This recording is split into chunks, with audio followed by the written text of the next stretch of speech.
and that's still really, really hard to recycle ocean plastic.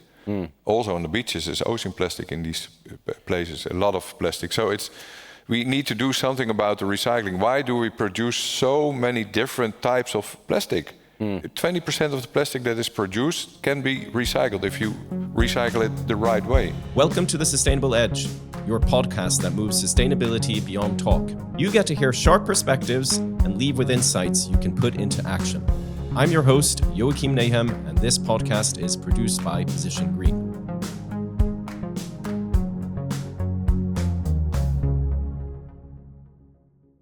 All right. Hello, everyone, and welcome to this special edition of Sustainable Edge, which is coming to you from Malmö, Sweden. We have a live podcast. We're very excited to be here. We have more than 300 people here in the room, and we know there are many of you listening out there, so this is going to be a very special podcast indeed. Today, we're going to talk about the oceans. We're going to talk about the beauty, but also some of the challenges of the oceans.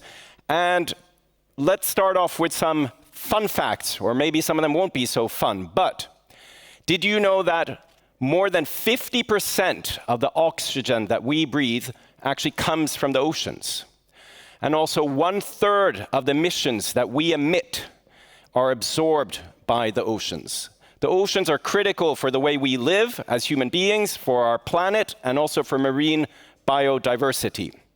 Yet, as we heard earlier today from Johan Rockström, the oceans as an ecosystem is also facing a crisis. A crisis when it comes to acidification, when it comes to a collapse of marine biodiversity, but also plastic pollution, which we are going to get deeper into.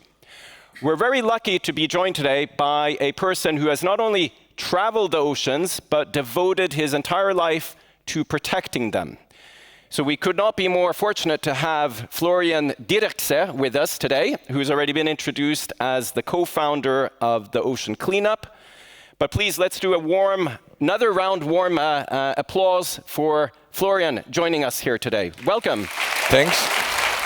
We're going to go on a journey in this conversation, both literally and figuratively. We're going to cross the oceans. And I want to start out with your ocean travel. And tell the audience and everyone listening, what do we see behind here up on the screen? What is this? That's, of course, the map of our world. But the line you see is my circumnavigation we did in 2008, 9, and 10. I sailed around the world for more than 2 years with my best friend Arjen. Arjen never sailed before in his life. Did he get seasick? No, but of course he sailed a little bit with me before he left, 6 weeks. So we just did it. And we also wanted to do something back for the oceans because you mentioned some facts already. It's even, I think, research says even more than 50% of the oxygen is produced by the oceans. Maybe they think 70%. So we cannot live without the oceans. And we knew already in 2008 and 2009 that the sea level was rising and there was overfishing and the oceans were heating up. So we knew already that, this was not so good with the ocean. So we wanted to visit all types of ocean projects along the way. So we visited the World Wildlife Fund projects, Sea Shepherd, Red Cross.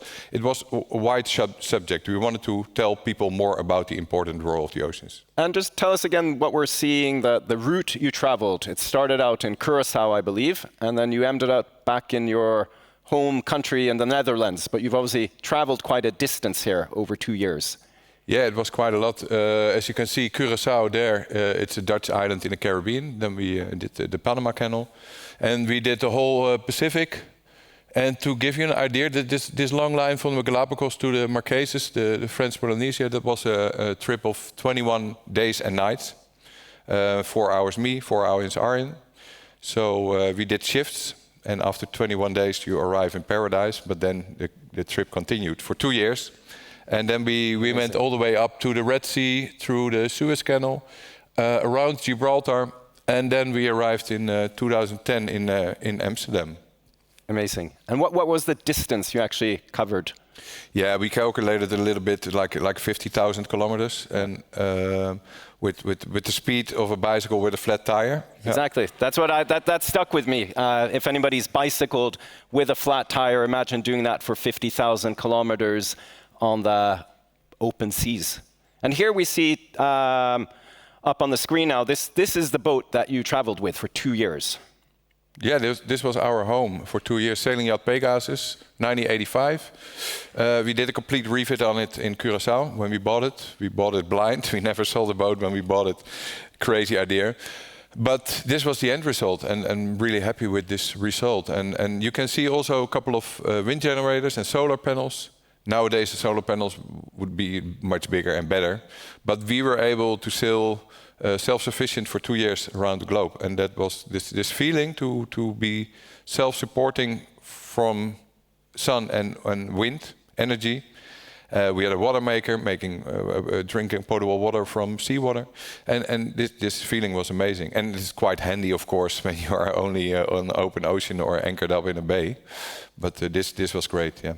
So at Position Green, we're obviously huge fans of being self-sufficient, using the nature, renewable energy, be it solar and circular ways of living here. But I'm curious, after 2 years at sea, what was the thing you missed the most when you went on land? You're obviously very fond of the oceans, but there must have been something after 2 years that you really missed.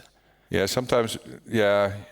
You were done with by eating fish a little bit every day, and you miss the smell of even. We walked in Indonesia once. I can remember the land was there, and we could smell the land, the trees, and then on the street the perfume of a lady walking in front of us was like, whoa, what's this? It's crazy. We were smelling pretty different, I think, but. Everybody's keeping a safe distance. It's a pretty good security measure, maybe. Yeah. But I think I missed it the most is friends and family. Yeah. And I had a girlfriend when I left. And when I came back, it was still my girlfriend. But that's good to hear. Yeah. And we're actually we're very fortunate. You have your family with you here today, including your son, who's here, 9 months old. And you don't strike me as the person who's shy. There's the expression of it takes a lot for a sailor to blush. That your child was actually conceived on, I don't know if it was this boat, but obviously this has been an important part of your life. Your whole family, your whole sort of life is tied to the ocean. Yeah, that's true. But I met Jennifer when I was not sailing so much anymore. So that's I think better for a relationship, not to sail around the world. Yeah. Good. We're gonna pivot from some of the, let's say, the beauty of the ocean, the magic, into also some of the challenges, because during this voyage, this is where you discovered one of the greatest challenges, not just to the ocean as an ecosystem, but one of the greatest challenges, I would say, to the planet, which, of course, most of us are familiar with, but perhaps not the magnitude and the impact of plastic pollution. So behind us here, we're seeing, I believe, this is actually from a river, but it's just an illustration of what plastic in the ocean looks like. So take us a little bit about how you discovered this challenge. Yeah, so as I mentioned, we visited all types of ocean projects, from Sea Shepherd and sustainable fishing, but the term plastic soup was not so famous at a wide audience at that time. We knew the term, but we were like in shock after we came back from this trip. For example, of course, all the beaches you can see, and you have 5 gyres in the oceans where the current keeps turning around, and so you can imagine the most of the plastic goes there. But we didn't sail through a gyre, and even then we saw so many plastic floating in the water. Little islands. We were fishing, and we had this one fishing hook on this big ocean, attached with little rings of little things of plastic, more than once, and all the plastic bags. We sailed through an oil spot for 2 days on the Indian Ocean. We saved a dolphin from a plastic fishing line in his mouth and around his tail. It was a really special moment in the Red Sea, and yeah, we were quite in shock. So yeah, I really wanted to do something. The new dream was to do something about the plastic soup. And this is when you started thinking. You were sort of left in shock, but this is also where you got entrepreneurial. This is something we would like to speak about on the podcast, is identifying problems, but then what are ideas to solve this and doing it at scale, and the sort of entrepreneurial spirit needed to solve some of these problems. And there are many problems. For those of you who caught Johan Rockström's presentation before, it can seem overwhelming and very daunting in terms of all the crises that we are facing. But you got very practical about this. So tell us a little bit about the beginning of the ocean cleanup project. I think we have a photo here also of what's the beginning of this project. Yeah, that's true. Well, it all started with Boyan Slat himself, of course. As a high school project, he thought, I want to clean the oceans, and he had this amazing idea with big arms connected to the seabed and put it in a gyre where the current keeps turning around, as I told you, and just block the plastic soup. And well, you use the natural current, and I thought this idea is amazing. And I saw this idea in his TEDx talk in TEDx Delft, at the University of Delft. And at that time, I thought, well, okay, this must be possible. So I called him the next day, and I asked him. He was 17 years old. What do you want to do? He's 17 here in this picture. At that time, I think here is 18. But and I asked him. He's drinking, so let's hope so. Anyway. Yeah. Then at that time, I asked him, what do you want to do? And that the name of the project was not called the Ocean Cleanup, but the Marine Litter Extraction Project. A lot of words. And he told me, well, after my high school, I was looking for people to help me for 4 or 5 months. Couldn't find anybody to help me to do a serious feasibility study. And then finally, he decided to start aerospace at the University of Delft. And that was in September. And I called him in October, so he just started. He said, well, I just want to finish my study first, and then I will do a really serious feasibility study. And I told him, well, I'm working now part-time, and I can help you a couple of days a week voluntarily. And that's how it all started. We started to work 2 days a week voluntarily on the project. We had some questions, 35 questions finally. We called it first Ocean Cleanup, but the website was not for free, so it became theoceancleanup.com. That was free available. And we started a foundation. I had some experience with starting a foundation with the sailing trip. A friend of mine created this logo, and this is how it all started. But then it went completely viral. We had this Facebook. A friend of mine was still working on the website. It was not online yet. Yeah, of course, if you want something for free, it takes a while. And then finally, we had Facebook in 2012. It was pretty big still, but we had the logo as a profile picture. We had this header of his profile thing for his study. And we had this TEDx talk as a content. And we had info@theoceancleanup.com, so people were able to reach us. And we put it online, Facebook, and 1 month later it went completely viral. I think I Fucking Love Science in the States, they picked it up. They called it a teenager who wants to save the world. At a certain moment, we received 1,500 emails a day. Wow. And we were there with the two of us at his mother's house, still living there, and with his friends. Okay, thanks for your email, but we had an auto reply on it. And then we decided to do a complete media stop on the project. Of course, we were sending our own info about the project through our Facebook site. And we started the first crowdfund campaign.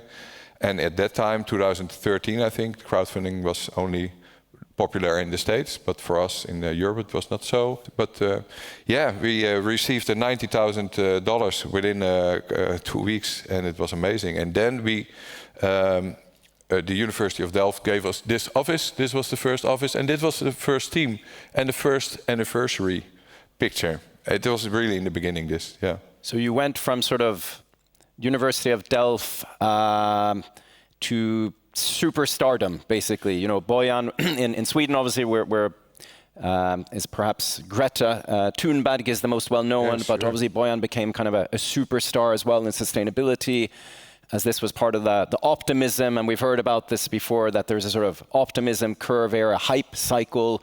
Obviously, your timing was very good. You got caught up in a world, in a society that was, in many ways, just discovering the urgency of sustainability and was also looking for people to solve it. And you seem to sort of have hit the right time on this. Maybe as well, and also with the sailing trip, we got sponsored, and yeah, we were lucky with this. But we also believed in the concept, and it is a good concept. So that's also really important, of course. And yeah, that it went viral. It helped a lot. Yeah. And tell us a little bit about, so you obviously had a big, bold idea. You got the attention of the world. You got some money. And now all you had to do was deliver. You had to solve the problem. You had to sort of find the technical solution, the impact, and you had to get into sort of the nitty-gritty part of this. And take us a little bit through of sort of the technology challenges here. And you've of course since left the ocean cleanup. We'll come back to that, but take us a little bit through this voyage in terms of where you started actually trying to solve the problem and some of the challenges you faced when you realized how big and complicated this is, removing plastic from the ocean at scale. Yeah, well, of course it started on paper. We were working on a feasibility study for 2 years after this first crowdfunding campaign and the media stop. We started to work on this feasibility study. Boyan quit his study. I quit my job. We were working for 80 hours a week. 80 hours? Yeah, that doesn't sound very sustainable. Well, it was just such a drive to start this project because it was only on paper. And we traveled the whole world. We were invited everywhere. A lot of things got paid, but we kept on working voluntarily. I think that was really important for us because we had this $90,000, but people donated it, and we didn't want people to donate for our salary at that time. But you cannot work voluntarily your whole life, of course, and savings went really quick. You had also a lot of support, I believe, from the industry, meaning there was a real commitment also from everybody wanted to sort of solve this problem, and you captured the public imagination. And often with that, they're consumers, they have influence, whether it's with politicians or businesses. So you're obviously able also to get some of the industry players, well, on shipping and others who were perhaps the source of some of this plastic to join here, I believe. This was an important part. Yes, it was a coalition. If we were able to use their help, we were calling them. And in the beginning, you have to explain what the project is, of course. So that was quite hard in the beginning. We were really lucky that we almost never heard a no for helping us. Everybody wanted to help us. Within one post on Facebook, we had 1 week later 10 volunteers on Wednesday answering all the emails. The crowdfunding campaign went only through our Facebook page. Then I think after 2 years working on this feasibility study, we were working, I think 250 people were working on it worldwide, including all the companies that helped us. Part-time, of course, but we had some full-time persons already. Everything voluntarily or sponsored.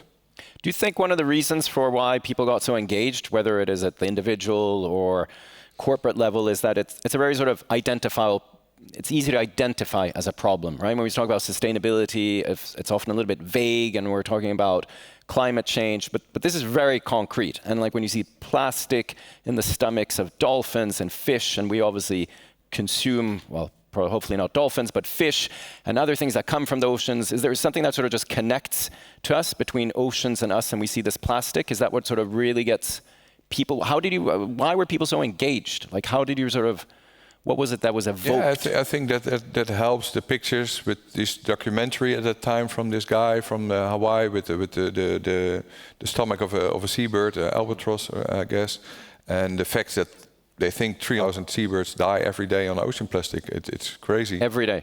Yeah, and we need to do something about it. But it's far away. But when you have pictures, of course it helps. It's more real. Yeah, and then a young guy that wants to save the world, it helps also. It helps. And what are we seeing here? I believe this is one of the ocean cleanup vessels. Here you're sort of putting a line out to catch plastic. Just take us sort of at a high level. How does this actually work, cleaning up plastic in the ocean? Yeah, you mentioned I left the ocean cleanup years ago, but when we did feasibility study, we wanted to make this barrier connected to the seabed and use the natural currents. Finally, what they are doing now in the oceans is towing a big barrier with a net with two two Maersk vessels, the same color as the ocean cleanup, so that's really handy. Yeah, I'm a little bit skeptic about this because they use a lot of diesel fuel, of course. They are cleaning tons of plastic, but still, it's nothing compared with what's floating around there. If you want to scale this up, you need way more vessels, or you need a wider area. Of course, it's really good that they are collecting plastic.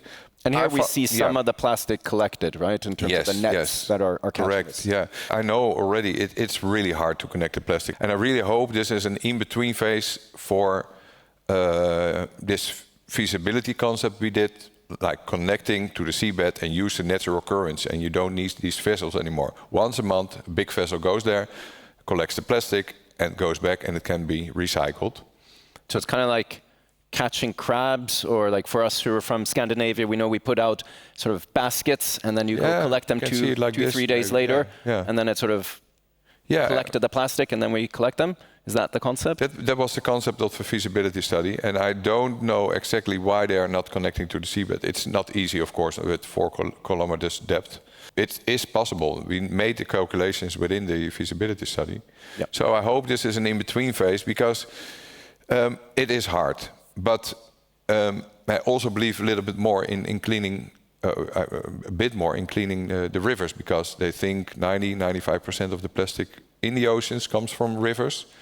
And what they found out, something like 1,000 rivers, within this 95%, 1,000 rivers deliver 94.9%. We're going to talk more about that. That's your sort of new initiative, and maybe one of the things that you learned during this journey is that you can make this perhaps even more local. Obviously, the oceans are vast. They cover 70% of the Earth's surface. Rivers obviously pass often more through communities where people live, and it's maybe more visible. And as you said, that makes up a very large part of the ocean, the water surface. And this is your new project, which we want to hear more about in terms of how you're doing that. But before we leave the ocean cleanup, what else have you sort of learned from that journey? The journey that you were part of, and obviously you still have knowledge of what they're doing. Like, what are some of the lessons that we can draw from that in terms of trying to solve other problems? Obviously, we need bold ideas. We need bold people to work.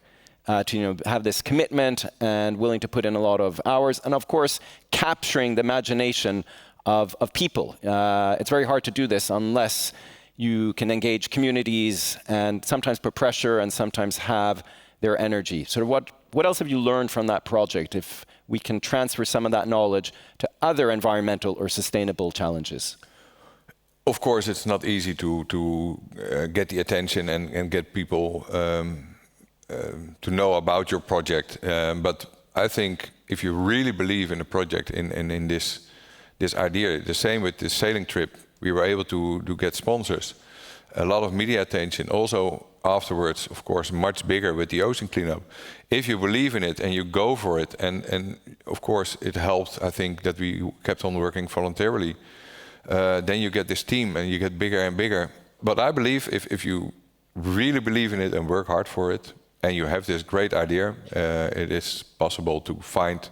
Everybody wants to help. So you're optimistic. Obviously, we're living in times that perhaps give source to more pessimism than optimism, but you still think there's sort of untapped energy and willingness from people, I think obviously in this audience, but more broadly, to actually get engaged and to sort of commit to these type of projects and sort of roll up their sleeves to do something that is more perhaps like tangible. This is very tangible. You can almost feel like you can touch the plastic here, and nobody enjoys watching sort of plastic in the ocean, whether you're at sea or at a harbor. So you think this is possible to sort of do this again for other environmental challenges? Yeah, I think so, because a lot of things changed the last 10, 15 years. Look at this Al Gore documentary from 1996, I guess. He was like, in Holland we call it geitenwolle sok. You know, the grey socks guy with the sandals. Not a lot of people believed in what he was telling. And then his second documentary in 2000 something, it was a 50-50 already. And look at it now. A lot of people know that it's really, we need to do something to make the world a little bit better. But it's not only the plastic soup, it's sustainability and recycling and everything. We need to do so much more. And also companies and governments, they see it now, that they need to do it. Yeah. But it must also come from the heart, of course. And of course, you're getting to kind of the crux here, is that the plastic in the ocean, the problem starts before that. It's the production of plastic and how it ends up there. One thing is cleaning it up there, but ideally, of course, we'd want to prevent it from ever getting into the ocean. Sure, so that's obviously really important. Awareness, the packaging industry, the government's regulations, but also the awareness, and that's a really good thing about the ocean cleanup as well. We raised a lot of awareness, and I'm really proud of that. And because that's good, but not in every country, of course. Like, for example, India, they have other things on their mind, but we need to help them to change this. In Holland, there was this campaign in the 1996 or something. A better environment starts with yourself. I think this slogan is perfect, and we need to. The people that can afford it and do it need to change the world. Yeah. And I think you're getting at something really important here, because what you're saying also is that this is an example of how everything is interconnected, right? So we know the oceans are crucial for other ecosystems, yet depend on those same ecosystems. If you're going to solve the plastic problem in the oceans, you need collaboration between industries, consumers, and businesses. It's very hard to solve this as an isolated project. You cannot do it. No. You need the governments, etc. And if you know, we cannot live without the oceans. They are so important, as you told already. The oxygen and the CO2 they absorb, and they harvest the greatest biodiversity. We cannot live without the oceans. They are so important. Let's go into sort of, I think, other tangible ideas, or what you've learned here in terms of some of the technology and what you've taken from the ocean cleanup, which was, as we know, sort of trying to capture plastic out at sea. And you've now come up with a new idea, or you have a new project that you're working on, which is more specific to rivers. So tell us, what do we see here? It's not my project, but it's called the Great Bubble Barrier. Are there people that know this project here? We see some hands going up in the room here. That's very encouraging. It's the Great Bubble Barrier. Yeah. Tell us about that. It's another Dutch good idea. And after I left the ocean cleanup, the founders of this project asked me with a little team to start a media campaign and a crowdfund campaign. So that's what we did for this project. And that's my contribution, and I'm still working for this project a little bit like a waste management role. And that's great, because they are growing. And this idea is like the current always goes seawards. It hits the curtain of bubbles, and in every level and the whole, from left to right, the whole river can plastic be caught. And it works, and it's a great idea. So if I understand, you're saying before the plastic ends up in the ocean, at the sort of the great wide ocean, we can capture it in the river before it sort of feeds out into the ocean. So it's kind of like preventing some of the plastic that we would see on the open seas. Is that correct? Yeah, and you see it with your own eyes. And the plastic that's collected is from a better quality than in oceans, because it hasn't dissolved. It doesn't go into the pieces that we see ending up in the stomachs of seabirds and dolphins and fish. Yeah, and also the ocean cleanup, as you can see here now, is cleaning rivers, and I'm really happy with this, because I'm a big fan. You have a couple of concepts. You have the interceptors, that's like a fixed barrier with a platform. You have 3 different systems the ocean cleanup is using in really polluting rivers. And in these countries as well, like the Dominican Republic, for example, they also give local people a job. Yeah. And the local people see with their own eyes, wow, what are we throwing in our own rivers? So, and in most of the countries, it's cheaper to separate the plastic, because you don't have to pay the local people so much money.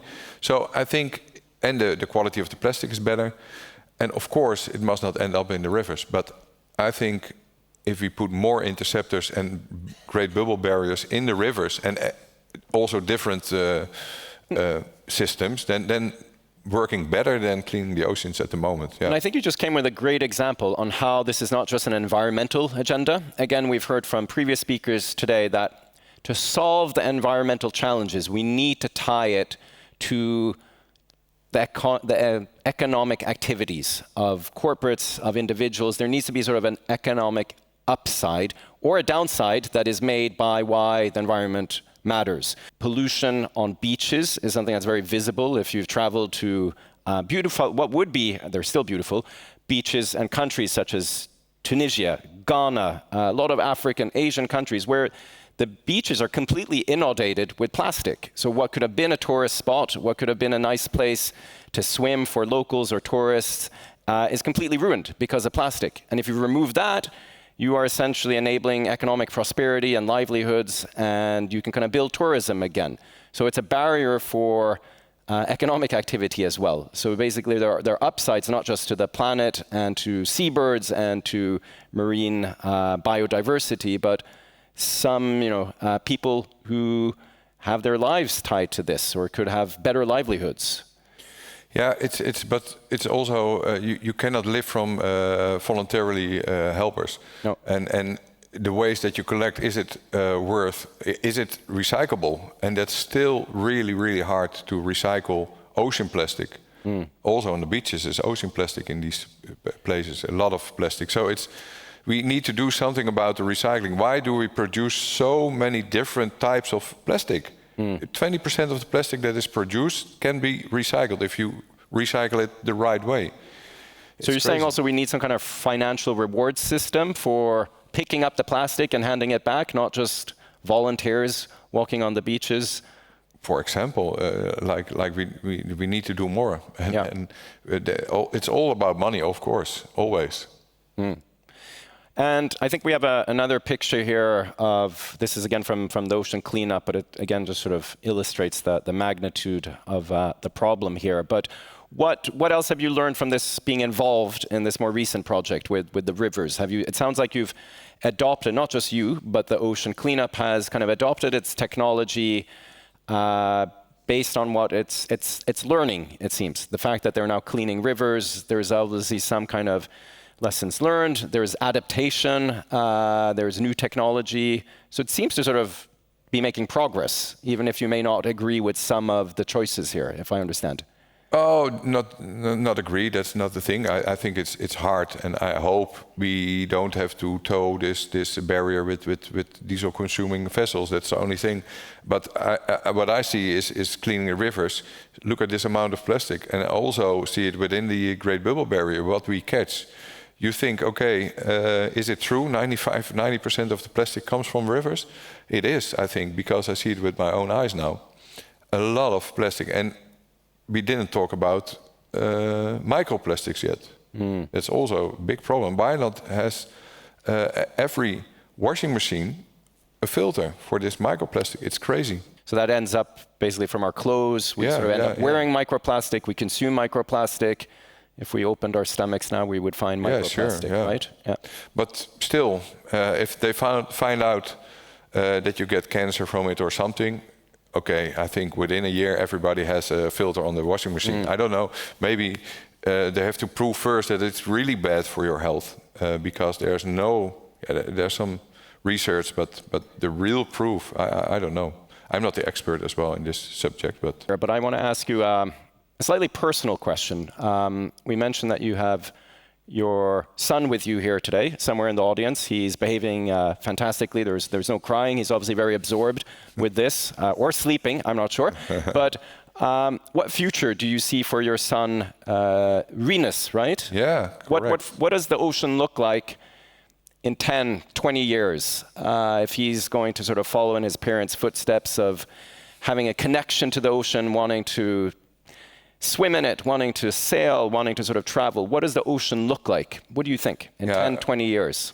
If we continue like this, not so good. Because I don't think if we consume fish like this, in a not sustainable way then, not MSC fish and we consume so much, and the illegal fishing, for example, we don't eat. Rinus won't eat fish in 50 years anymore, and then it's normal that you don't eat fish. But the oceans, they need the sharks and the fish. But still, I'm positive because the youth nowadays, like Greta Thunberg, like Boyan Slat, like a lot of youth, they grow up in a different time. When I grew up, sustainability was not normal. Now sustainability is hip. So it's just a normal way of living to be sustainable. All the youth, all the people young people want to work in sustainability, and that's really a positive thing because they will change the world, hopefully. So I read that as an encouragement to positive. everyone in this room. You know, you work in the right space. But do you think you mentioned Greta, you mentioned Boyan? They're still impactful, but they're no longer youth. At least I hope they're not offended if we say that. I believe Boyan, when he started, was 17. Now he is, I think 30 more. 30, right? So he's an adult. Do you think we will have, or are dependent on sort of having new young people, new sort of, they probably don't want to be called superstars, but let's say some very well-known young people who can capture the imagination and get that attention we need to solve some of these problems? Do you think we're going to have a new generation of young people pioneering? I hope so. I'm positive because the technology, we can do so much. And if you have the right idea and people know, and businesses, companies, they know they need to do something. And it comes more and more from the heart, also with the managers of the company and the directors, because if it does not come from the heart, we are not going to change anything. But a lot of things are changing, so I always like to be positive and also like to end positive. But we still need to do way more, that's for sure. We like realistic optimism at Position Green. I encourage you to use the QR code, or if you're listening, go in and you can see some of our previous conversations on Sustainable Edge. Also sign up for new episodes. We release new ones every month. And thank you once again, Florian. It's been great to have you here. Thank you very much. Thanks. That's it for this episode of Sustainable Edge. If you found today's conversation inspiring, make sure to subscribe and leave us a review. It helps more sustainability leaders find us.